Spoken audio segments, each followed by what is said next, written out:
In this video, I will talk about a subject that all of us need to understand to have some sort of control over our lives. How does the subconscious mind work?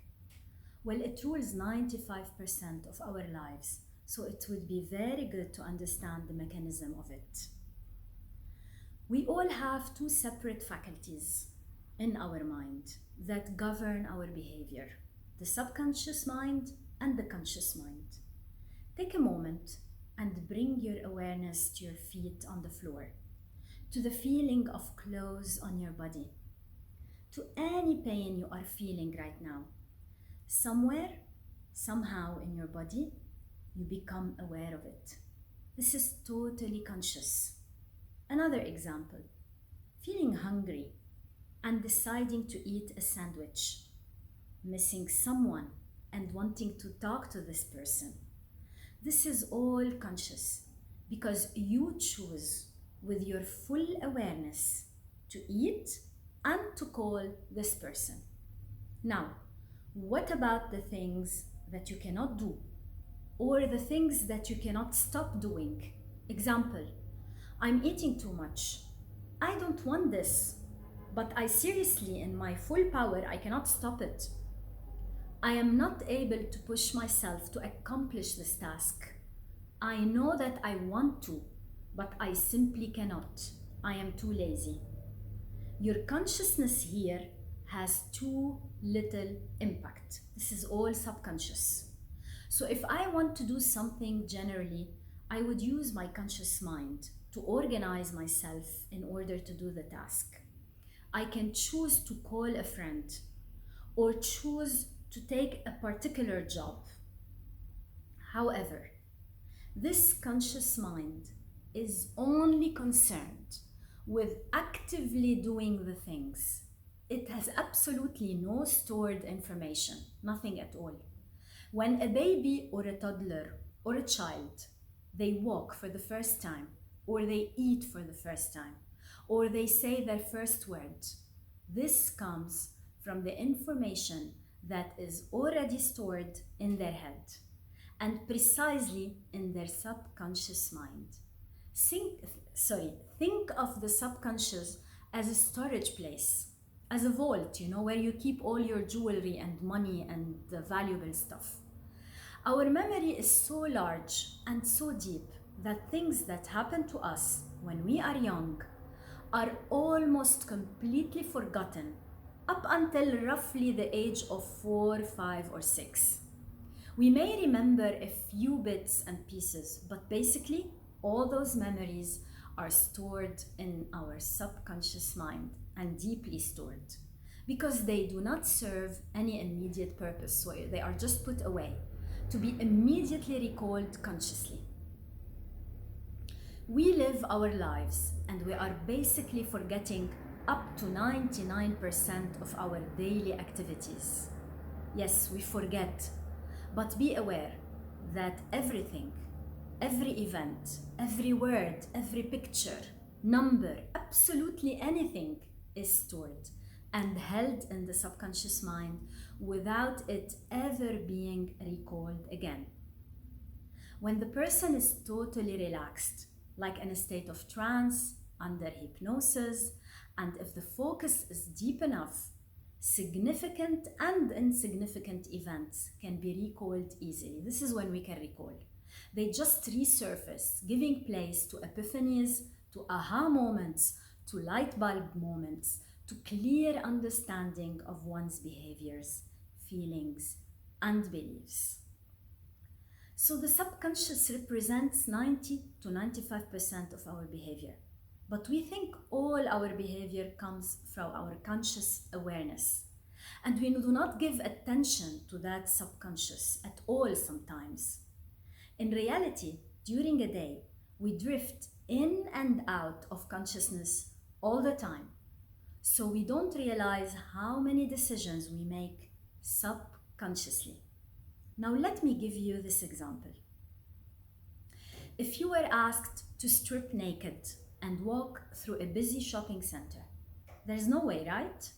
We can understand immediately how uncomfortable this would make most of us feel.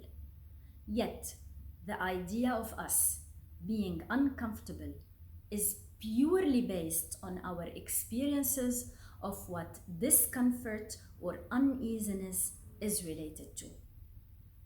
Your subconscious would list reason after reason for not doing it, and you would feel physical reactions to this, such as sweating, nervousness, panic, fear, embarrassment, etc.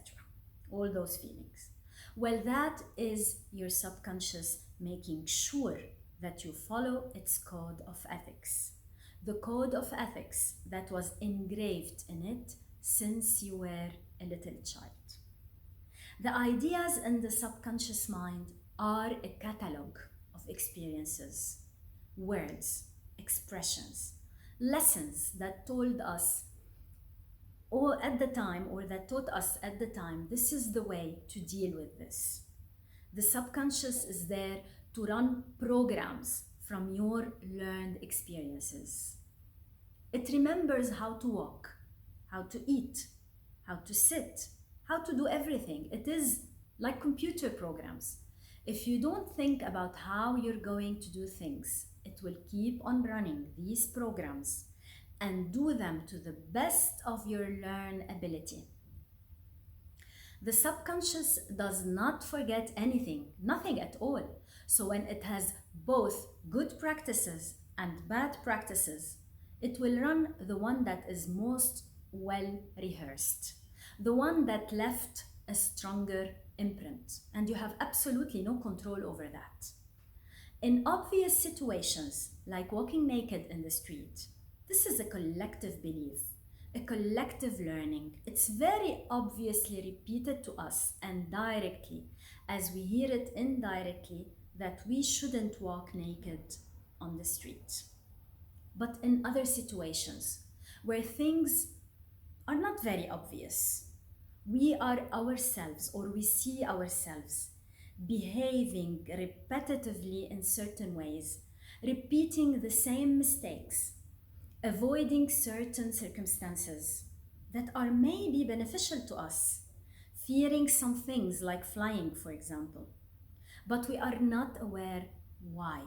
The subconscious mind won't give us the answer easily unless it is asked to, unless we are totally relaxed and in the zone, unless we let our feeling mind speak instead of our critical, analytical, conscious mind. When we work from our heart, in other terms, when we understand better our feelings, deeply stored in the subconscious mind, we are now really following our true abilities, and we are able to do almost anything that we want. This is where the intuition flows. Creativity is at its peak. However, as most people will realize, inspiration, knowing, trusting, feeling all the time is just quite difficult. On another note, the subconscious mind makes us behave on previous experiences' results, on trends of the past, on words that were said to us, or about us, or around us, on deep imprints that left a trace in our life. This mind is designed to protect us, to keep us away from pain, to make us avoid rejection or judgment. And although circumstances in our life have changed, we are no longer the same person we used to be. We are not the same dependent, helpless child that used to be. Our subconscious mind doesn't know that, and it still pushes us to act, behave, and feel based on those previous experiences. Be aware of that. If we do not become aware of this and all this, we are certainly missing out on a lot, and we can never live an uncompromised life. If a parent told you that you are not good at math, it's not your thing. They may have meant good for you not to be bothered with something that will not get you many places. They were looking out for you, but you may have interpreted that or this remark as a negative thing, as a negative aspect to your character, or worse yet, you identified yourself as a failure. From being bad at math, you identified yourself as a failure, when it probably wasn't really the case. Unless you uncover this event and make it conscious and change it on a conscious level, that's it. This interpretation will rule over, and you will feel like a failure, and you won't probably even try to accomplish things, anything, because you believe deep down inside that you are a failure. It doesn't even have to be our experiences, our own experiences. It could be people that we have viewed in our lives, that we see as role models, like parents, for example, or teachers. If the role models around us have been upset with life, angry, negative, then we can almost, in many cases, adopt that persona almost entirely without even realizing that we are doing that. And we wander around asking ourselves, why am I angry? Why am I anxious? There's no obvious reason for that. A teacher of mine once said that when she was a child, she was not afraid of spiders, but once she became an adult and she knew that her parents had had a fear of spiders, she adopted that fear unconsciously in adulthood. And this was really baffling to this person because she had not been afraid of spiders as a child, but she eventually realized that it's the fact that she had adopted the adult role in her life. Once she became an adult, she had to adapt to the role, or to the adult role, all of it. And so the fear also came with it. If you cannot imagine the children who grew up or who grow up and become students of Harvard University or Yale University in America, and the adoration that the parents have for these students, and the teachers who hold all of the students in really high esteem because they are destined to be the future leaders of the world.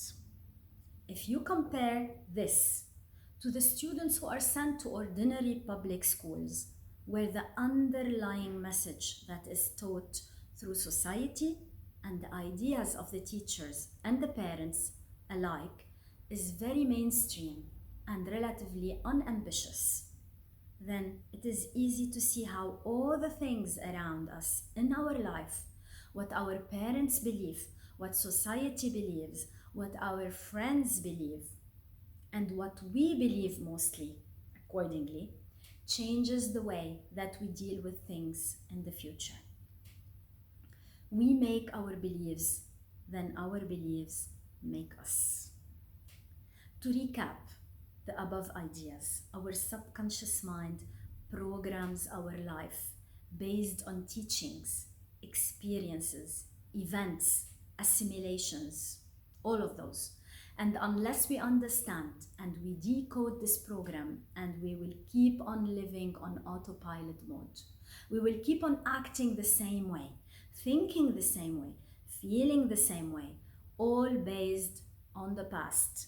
If we think and act and feel based on the past, then our future is our past, exactly the same.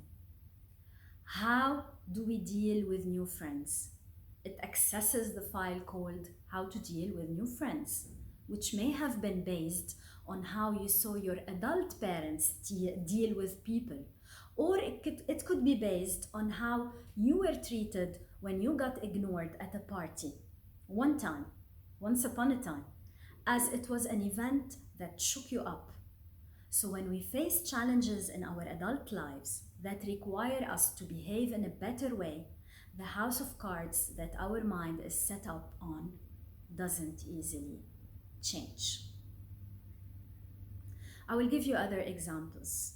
If you were asked to give a speech, but you had experiences where adults were nervous giving a speech, or you were told one time that your words didn't really matter, and you really took it to heart, or You have been told in subtle ways that people didn't need to hear what you had to say. Then perhaps talking in public becomes difficult in adult life.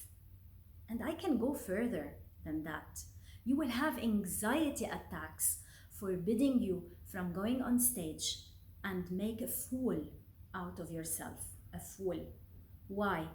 Remember, your mind is here to protect you, to take you away from pain and painful experiences. And that was a painful experience in your childhood. So you need to be kept away from it. When you meet a new person in a romantic way, the subconscious catalog called How to Behave in Relationships is now open, wide open. And this catalog has been drawn based on previous experiences. So you see yourself afraid, cautious, tiptoeing around your partner, living in fear of being rejected, not putting your needs on the table. Because last time you did that, you lost your partner. See? This is how the subconscious mind works. When the spotlight is put on you, the subconscious catalog is being vigorously checked. What is the most prominent detail that will dictate how to handle the present situation? Typically, people's subconscious plays things out just as it had experienced and seen before. The subconscious may be cross-checking with other experiences of doubt or failure and conclude in a microsecond. It will, but sometimes a positive nudge in the moment, a firm affirmation can revive other memories of success in the subconscious and overwrite the memories of loss. When the proof that you are now speaking confidently, for example, can light up the confidence in yourself and belief in your ability, that now can be the new conscious thought that is allowing the subconscious mind to question whether or not its vast prior assumption about you is correct.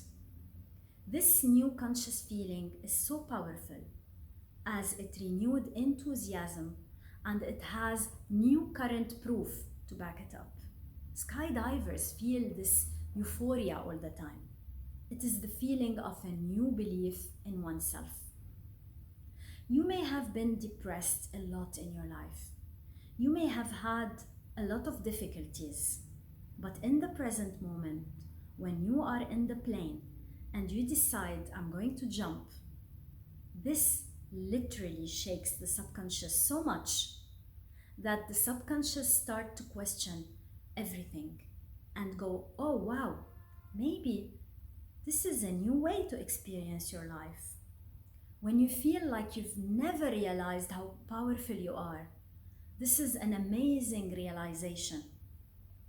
However, sometimes if the person doubts themselves, or more accurately, they have practiced continuous self-doubt and self-criticism in the subconscious mind, the feelings of confidence in the moment are quickly baffled by feelings of panic.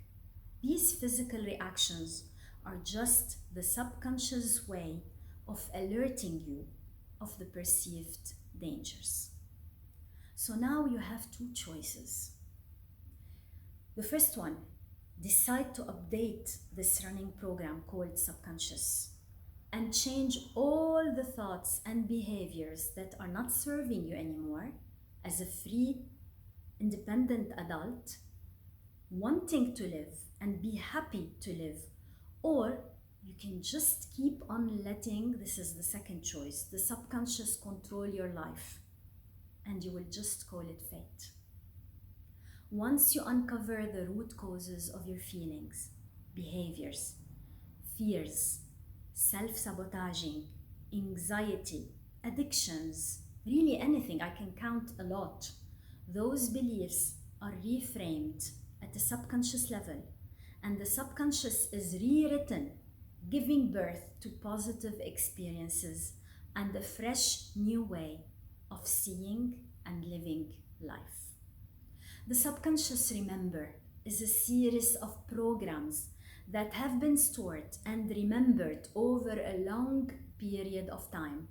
But using the subconscious mind in the moment to stay aware of what's going on, recognizing your behavior and saying in the moment, even though I've done this in the past, I no longer do this now, I'm a different person. That is not me. The conscious mind can rewrite the subconscious mind in a heartbeat. And this is how trauma from the past is healed, from allowing it to become conscious, to try again and be open to how you feel. It is that simple. Any trauma from the past is able to be healed by allowing emotions to be naturally processed through bringing the pain into the conscious mind and releasing it. It's just the opposite of just putting it away. You need to be aware that your subconscious mind is here to protect you and it responds to your commands. You need to be explicit, clear, precise while giving those commands. You need to repeat them as the mind learns by repetition. And this is why when I finish my sessions, I always give my clients personal recordings. The words in those recordings are tailor-made for each person. They contain clear, repetitive commands addressed to the subconscious mind. This is how it works. The subconscious mind is only designed to have the initial idea. The conscious mind is not designed to do everything. The subconscious will start to listen to that conscious intention. You might say to yourself, I am healthy, and it will make it so. You might say, I'm going to succeed. The subconscious will make it so. What you want wants you. What you move towards is moving towards you. Remember that. Understanding my own subconscious program, I'm talking about me now, was a lifesaver to me. It has changed my life, really. If you want to take back control over your thoughts, feelings, and your life's events, book your free discovery call with me now, and I will show you how we can do that quickly and permanently. Remember, what you want wants you, what you are moving towards is moving towards you. Thank you for listening.